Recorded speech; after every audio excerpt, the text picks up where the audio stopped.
For calling. My pleasure, man. Sorry I'm a little late. The last one I just did ran a little over. Hey, that always happens.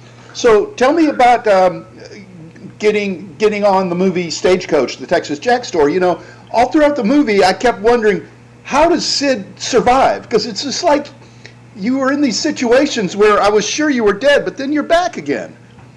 Yeah. I think that it's important to have a friend like Sid because he's not going to sell you out and he's going to take some bullets for you. He's going to do whatever he can to, make sure you make it. So it was fun. It's my first Western. I just loved it. And that's hard to believe because you've got so many credits for decades. This is literally your first Western. Yeah. It's really, and to say I'm an adequate horse rider is an over-exaggeration for sure. But it was fun because I didn't have to gallop, so that was pretty cool. Galloping would have to be someone else. Wow. So, tell me about approaching the character. Well, what was great was that, I tend to look at the script as a treasure map. The more time you spend with the script, the more you can reveal certain nuggets in the story. And Sid is definitely a guy that really is a friend of Texas Jack. That whatever Texas Jack wants to do, that's fine with Sid.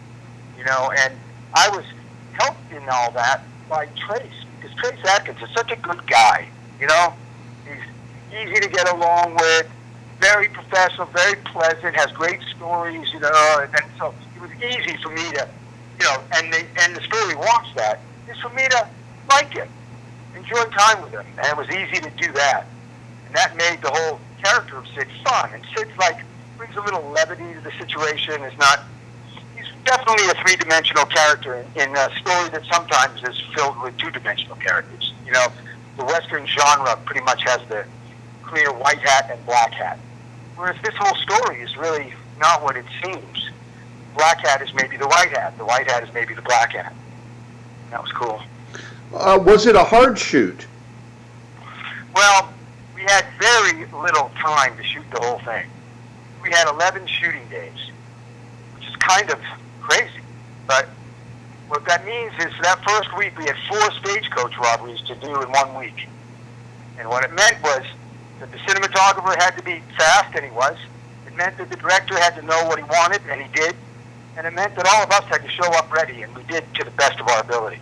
Just you get there, you go to work. No time for anything else. And what was also, I think, very helpful was the wardrobe department. The costumes were incredible.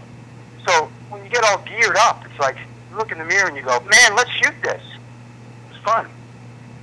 But it was definitely challenging in that, you have to get ready on your own. And as soon as they start that day, you just got to be there and be ready to work until they say stop. And the character that Kim Coates plays was pretty interesting because, you think he's kind of the good guy at the beginning. Yeah, but he just is up for revenge for sure, And he takes such pleasure in it, which makes him such a great actor. He just relishes, this pursuit of revenge. And it's great. And I think that, his murdering sidekick, that was written originally to be played by a man. And it was the director's idea to have it played by a woman. And I think that makes it really great. Just opens up a whole other thing that you don't get to see much about the Old West.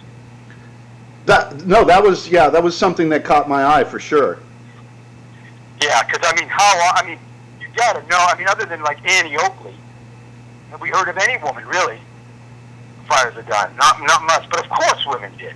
That's an interesting point because, you think about it, Bonnie and Clyde, there's all sorts of women have led criminal careers, but that's... Absolutely. Some people might say Cleopatra was a criminal, Who knows? I'd like to ask you about a couple of your other films.